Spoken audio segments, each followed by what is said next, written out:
물론 이제 당시 집권 여당과 정부의 어떤 정치 탄압에 의한 수사였기 때문에 예. 불체포 특권을 사용해도 되는 그런 사안이었거든요. 네. 그런 거를 보호하기 위해서 불체포 특권을 만들어준 거 아니겠습니까? 우리 국민들이 헌법에.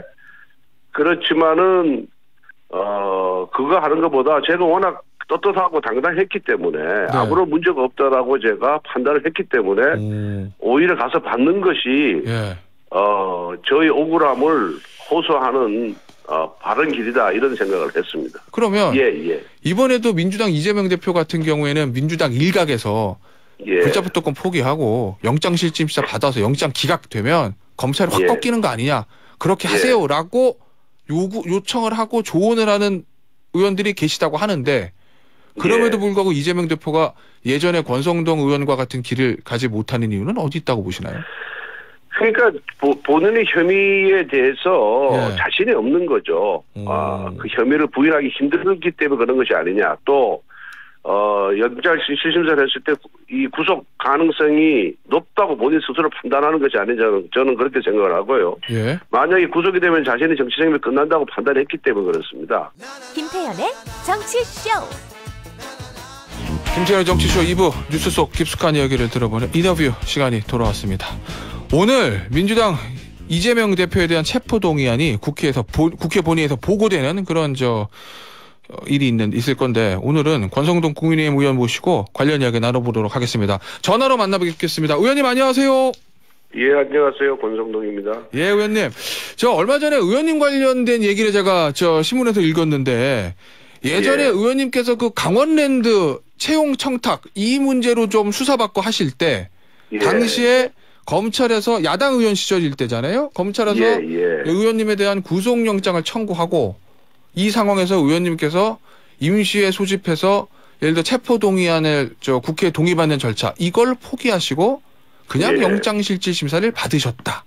요 기사를 제가 봤거든요. 제가 정확하게 알고 있는 게 맞습니까? 맞습니다. 오, 그러면 사실은 의원님 이 불체포 특권이라는 게 의원의 현역 의원에 대한 가장 큰 특권 중에 하나잖아요. 당시 이거 포기하신 이유가 뭐예요? 제에 대한 체포 동의안이 청구되기 이전에 그 우리 당의 당시 홍문준 의원 그리고 염동열 의원에 대한 체포 동의안이 왔었고 그랬었죠. 그게 이제 부결이 됐습니다. 그 직후에 이제 제에 대한 체포 동의안이 국회에 왔는데 그러다 보니까 두 분 의원에 대한 체포 동의안이 부결이 되니까 방탄국회라는 그 국민의 비판이 굉장히 고조가 돼 있었고요. 그런 상황에서 또다시 체포동의안을 상정한다는 것은 이 정치에 대한 국민의 신뢰를 더 저하시키는 것이라는 판단이 들어서 그리고 또 양당 원내대표한테 부담을 준다는 생각이 들어서 이건 안 되겠다 싶었고요. 두 번째는 이 문재인 정부에서 소위 강원랜드 사건을 춘천지검에서 1차, 2차 수사를 했는데 다 무혐의가 됐거든요.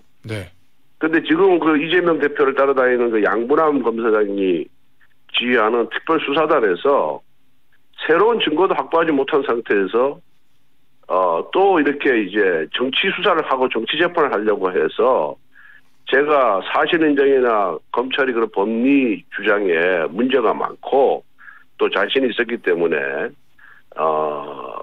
제가 이제 당당하게 가서 그러면 받겠다.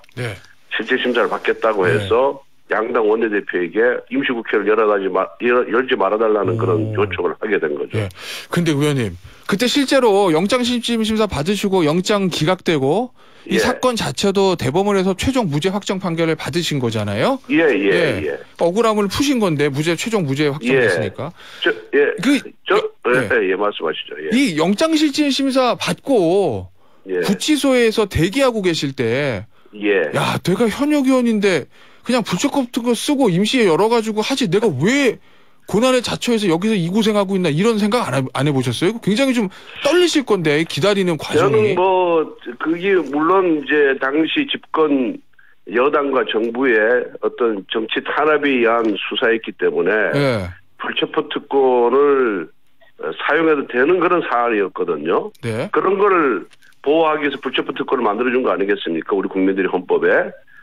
그렇지만은 그거 하는 것보다 제가 워낙 떳떳하고 당당했기 때문에 아무런 문제가 없다라고 제가 판단을 했기 때문에 오히려 가서 받는 것이 저희 억울함을 호소하는 바른 길이다 이런 생각을 했습니다. 그 당시에 우리 권성동 의원님에 대한 영장 실질심에서 영장 기각됐으니까 그거 자체로 검찰의 좀 수사가가 좀 꺾인 거 아니겠습니까 당시에?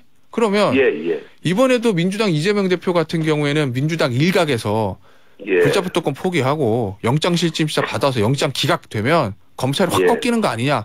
그렇게 하세요라고 요청을 하고 조언을 하는 의원들이 계시다고 하는데 그럼에도 불구하고 이재명 대표가 예전에 권성동 의원과 같은 길을 가지 못하는 이유는 어디 있다고 보시나요? 그러니까 본인의 혐의에 대해서 자신이 없는 거죠. 그 혐의를 부인하기 힘들기 때문에 그런 것이 아니냐. 또 영장 실질심사를 했을 때 이 구속 가능성이 높다고 본인 스스로 판단하는 것이 아니냐 저는 그렇게 생각을 하고요. 만약에 구속이 되면 자신의 정치 생명이 끝난다고 판단했기 때문에 그렇습니다. 그런데 일국의 대통령 후보를 나오신 분이고 또 지금 거대 야당의 대표를 하고 계시잖아요. 그 정도 정치인이면은 저는 떳떳하고 당당할 필요가 있다. 그것이 국민에게 주는 메시지가 굉장히 강하다라는 것을 저는 생각을 하고 있거든요. 지금이라도 늦지 않기 때문에 이재명 대표는 표결에서 나를 가결시켜라. 체포동의안을 가결시켜라. 라고 얘기하거나 만약에 이번에 부결된다 하더라도 부결되면은 내가 다음 달 초에 3월 초 임시국 3월 초에 내가 나가서 받겠다. 그러니까 임시국회 열지 말아달라. 이렇게 하는 것이 정치인으로서 특히 큰 정치인으로서의 올바른 태도가 아닌가 저는 그렇게 생각을 하고 있습니다. 어제 이제 이재명 대표 기자회견 열었는데 한 90분 넘게 했다고 하더라고요. 그런데 어제 내용을 들어보면 현 정부는 이재명이 구치소에 갇혀서 대기하고 있는 모습이나 수갑찬 모습을 보여주고 싶을 것이다. 뭐 깡패, 강도, 강한 톤의 단어도 나왔고 전반적으로 나는 무고하다. 영장 청구서에는 이재명이 주어로 된 게 하나도 없어. 이렇게 해서 무죄를 좀 확신하고 있는 것 같던데요. 그렇게 무고하다고 생각을 하면 할수록 법원에 가서 당당하게 본인이 억울한 점을 소명하면 되거든요.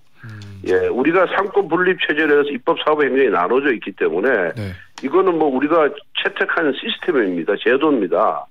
그럼 그 제도를 통해서 억울함을 풀도록 하는 것이 이게 민주주의 기본 원리거든요.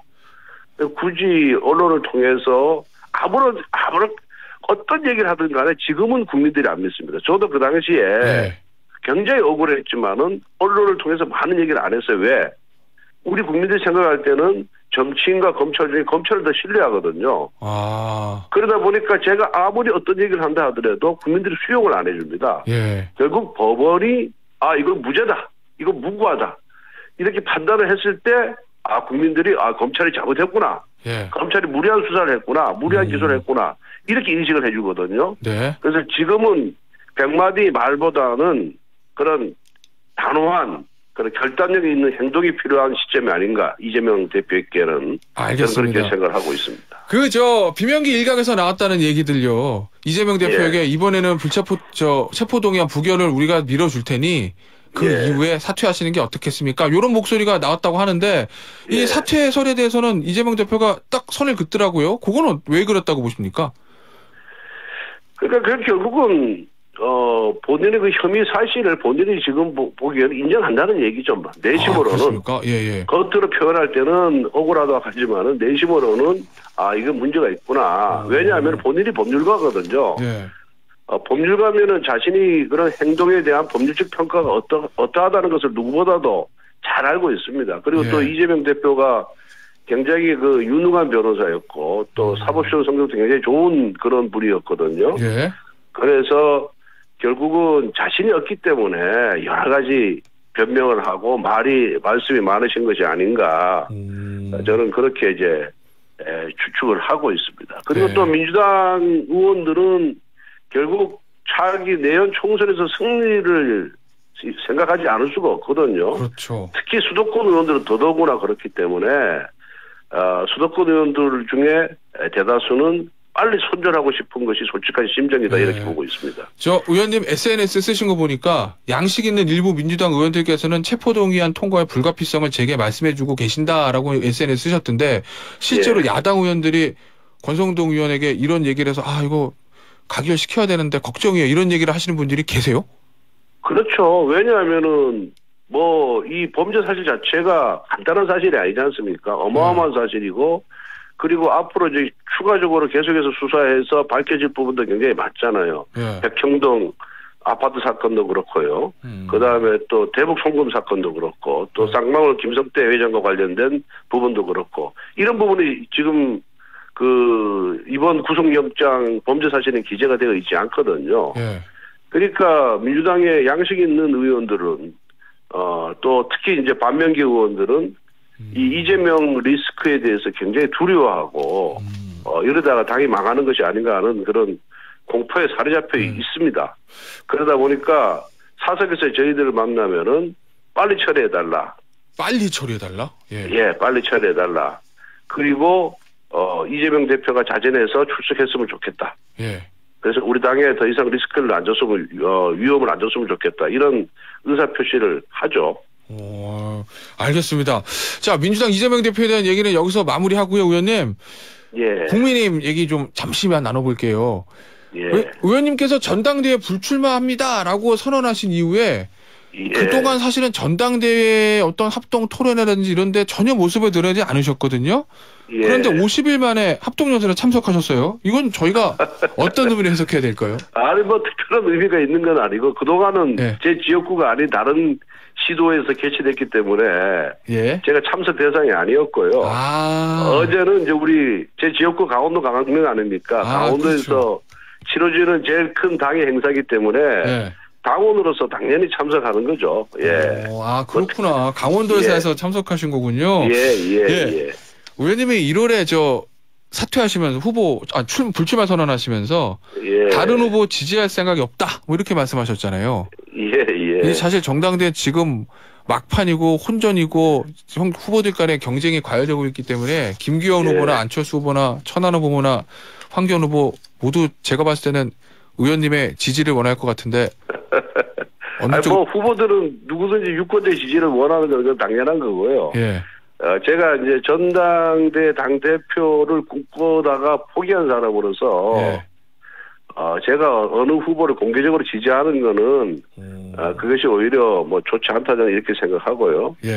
이번 전당대회가 조금 흐름이 국민들이나 당원들이 볼 때 그렇게 원만하게 흐르지는 않았잖아요. 그죠? 좀 그런 측면이 있죠? 저도 당원의 한 사람으로서 그런 점을 굉장히 걱정을 했는데 이번 전당대회의 목적은 뭐냐? 내년 총선 승리입니다. 또 나아가서 정권 재창출을 위한 에너지를 축적하는 그런 과정이 되어야 하거든요. 그래서 저는 이제 우리 후보들께서 많이 고생하고 계시고 이러지만은 자신들의 이런 가치, 노선 이렇게 정책으로 당당하게 좀 승부를 해서 당의 비전을 좀 만들어가는 그런 전당대회가 되기를 바라고 있을 뿐입니다. 그런데 의원님께서는 그런 전당대회가 되기를 바라고 있을 뿐입니다라고 말씀을 해주셨지만 실제로 외부에서 지켜보면 역대 어떤 여당 전당대회보다도 더 좀 과열이 돼서 이게 누가 당대표가 되더라도 이 국민의힘이 하나로 화합해서 잘 갈 수 있을까? 이런 걱정이 있는 것도 좀 사실이잖아요. 만약에 의원님이 지금 국민의힘 중진의원으로서 새 어떤 지도부가 꾸려지면 어떤 좀 역할을 할 생각은 있으신가요? 당의 화합이나 이런 부분들에 대해서? 아니 당원으로서 당의 화합이나 통합을 위해서 노력을 하는 거는 당원으로서 당연한 저는 의무라고 생각을 하고 있고요.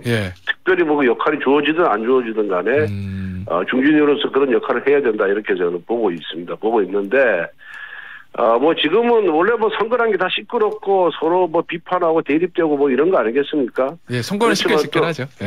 또 선거가 마무리가 된 후에는 다 양식이 있는 분들이기 때문에 내년 총선 승리를 위해서 하나로 뭉쳐질 것이다. 저는 그렇게 기대를 하고 있습니다.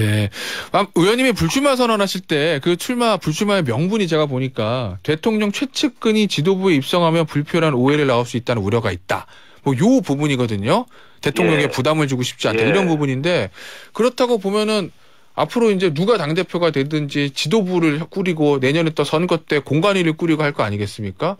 새 지도부나 또는 내년 선거 공관위에서 소위 말해서 윤석열 대통령과 가까운 것으로 알려진 의원분들이 들어가는 거는 바람직하지 않다. 그 입장을 아직도 가지고 계신 건가요?